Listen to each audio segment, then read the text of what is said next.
ಕೊನೆಗೂ ಎಚ್ಚೆತ್ತ ಪೊಲೀಸರು. ದರ್ಶನ್ ಪತ್ನಿ ಕೊಟ್ಟ ಕೇಸ್ನಲ್ಲಿ ಮಹತ್ವದ ಬೆಳವಣಿಗೆ. ಅದ್ಯಾವುದು?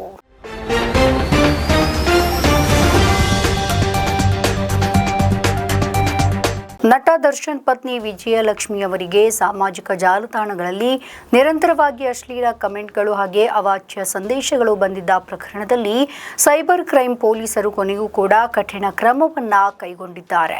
ಬಂಧಿತರನ್ನ ಬೆಂಗಳೂರಿನ ಚಿಕ್ಕಬಾಣಾವರ ನಿವಾಸಿಗಳಾದಂತಹ ಆಟೋ ಚಾಲಕ ಚಂದ್ರು ಮತ್ತು ದಾವಣಗೆರೆ ಮೂಲದ ಇಂಜಿನಿಯರ್ ನಿತಿನ್ ಅಂತ ಗುರುತಿಸಲಾಗಿದೆ. ಆರೋಪಿಗಳು ಸಾಮಾಜಿಕ ಜಾಲತಾಣಗಳಲ್ಲಿ ವಿಜಯಲಕ್ಷ್ಮಿ ಅವರಿಗೆ ಅಶ್ಲೀಲ ಪದಗಳಿಂದ ನಿಂದನೆ ಮಾಡಿದ್ದಾರೆ ಅಂತ ಆರೋಪಿಸಲಾಗಿದೆ. ಈ ಪ್ರಕರಣದಲ್ಲಿ ಪೊಲೀಸರು ಯಾವುದೇ ಕ್ರಮವನ್ನ ಕೈಗೊಂಡಿಲ್ಲ ಅಂತ ವಿಜಯಲಕ್ಷ್ಮಿ ಅವರು ಇತ್ತೀಚೆಗೆ ಬಹಿರಂಗವಾಗಿ ಅಸಮಾಧಾನವನ್ನ ವ್ಯಕ್ತಪಡಿಸಿದ್ರು. ಈ ಆರೋಪದ ಬೆನ್ನಲ್ಲೇ ಎಚ್ಚೆತ್ತುಕೊಂಡಂತಹ ಸೈಬರ್ ಕ್ರೈಂ ಪೊಲೀಸರು ತ್ವರಿತವಾಗಿ ಕಾರ್ಯಾಚರಣೆಯನ್ನ ನಡೆಸಿ ಆರೋಪಿಗಳನ್ನ ಪತ್ತೆ ಹಚ್ಚುವಲ್ಲಿ ಯಶಸ್ವಿಯಾಗಿದ್ದಾರೆ. ಇನ್ನು ದೂರು ದಾಖಲಾಗಿರುವ ವಿಚಾರ ತಿಳಿತಾ ಇದ್ದಂತೆ ಆರೋಪಿಗಳು ತಮ್ಮ ಸಾಮಾಜಿಕ ಜಾಲತಾಣದ ಪೋಸ್ಟ್ಗಳು, ಕಮೆಂಟ್ಗಳನ್ನು ಡಿಲೀಟ್ ಮಾಡಿ ತಪ್ಪಿಸಿಕೊಳ್ಳಲು ಯತ್ನಿಸಿದ್ರು.